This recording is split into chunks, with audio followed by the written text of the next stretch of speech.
Untuk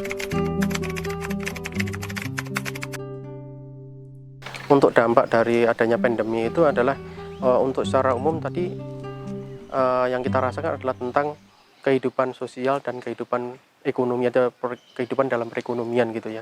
Tapi kalau dari saya pribadi itu di kehidupan sosialnya gitu. Jadi di kehidupan sosial karena ada yang namanya social distancing, otomatis kita harus jaga jarak dengan satu sama lain. Otomatis untuk membangun relasi satu sama lain kita jadi terhambat. Yang pertama ya sebagai orang tua mesti susah Mas. Kan ndak bisa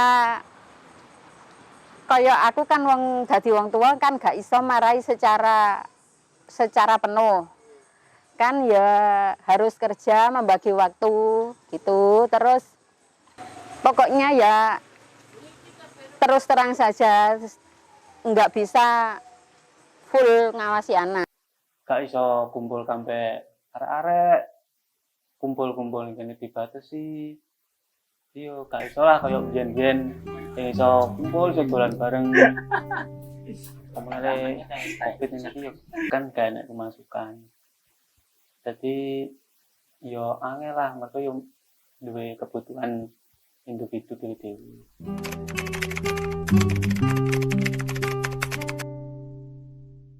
Nggak memuaskan sama sekali Mas. Di anak kan seharusnya bisa mendapatkan keterangan dari gurunya secara penuh. Sekarang kan nggak bisa mendapatkan keterangan apapun. Nah sekarang anak mengerjakan kan mesti jaganya nang Google. Nah, terus terang malah anak nggak bisa mandiri toh Mas. Terus nggak bisa wawasannya itu nggak bisa secara luas. Beda dengan dijelaskan dari sekolah gitu. Ya belajar jadi lu angel, gak seenak kayak pas langsung lebih sekolah, kurang paham tentang materi-materi ini, juga enak pemasukan, duit yo jarang nyekel. Kalau belajar dengan masa yang seperti ini untuk bertemu langsung kayaknya nggak mungkin gitu. Resikonya cukup besar. Nah, seperti halnya kita tahu di tempat-tempat lain ada beberapa di suatu sekolah siswa juga terkena dampak dari pandemi itu, tertular virusnya. Selain siswa juga gurunya.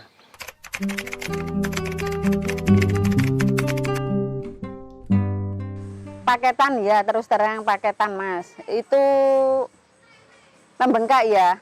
65.000 enggak jadi 1 bulan. Nah, sekarang kan ada program baru dari pemerintah, itu baru bantuan, ya alhamdulillah sudah separuh lah. Sekarang kan anak enggak bisa, orang tua enggak bisa ngawasi, enggak belajar saja toh Mas. Nanti kan main game gitu. Ya alhamdulillah sudah dapat bantuan itu, sudah puas sedikit. Kan beban orang tua enggak terlalu banyak ya. Terutama yo iso stres barang ning omah kan mikir tugas. Pemene gak ngerti materi ini paling wangel.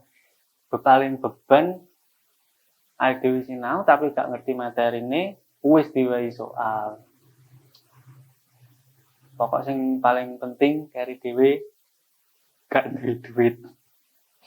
Nah, kalau untuk kendalanya dari pembelajaran PJJ atau secara daring seperti ini ya banyak. Yang pertama adalah dari segi kami sebagai guru, pertama kita harus belajar tentang aplikasi yang baru itu. Karena kita juga dari awal belum pernah mengenal tentang aplikasi yang bisa digunakan untuk pembelajaran jarak jauh. Mau nggak mau ya kita harus belajar gitu. Motivasi dari mereka yang sudah mau berusaha untuk belajar, ya kita respon dengan sebaik mungkin, kita layani dengan sebaik mungkin. Yang penting kita jalin komunikasi antara siswa dengan gurunya. Sering mengadakan konfirmasi. Jadi jika mengalami suatu kendala, sesering mungkin aja langsung konfirmasi ke gurunya. Jadi dari Bapak Ibu guru itu sendiri akan tahu bisa mengambil sikap harus seperti apa untuk menghadapi atau memperlakukan siswa tersebut gitu. Kalau misalkan ada kesulitan secepatnya lah konfirmasi dan seterusnya. Yang penting paling penting di sini adalah motivasi belajarnya.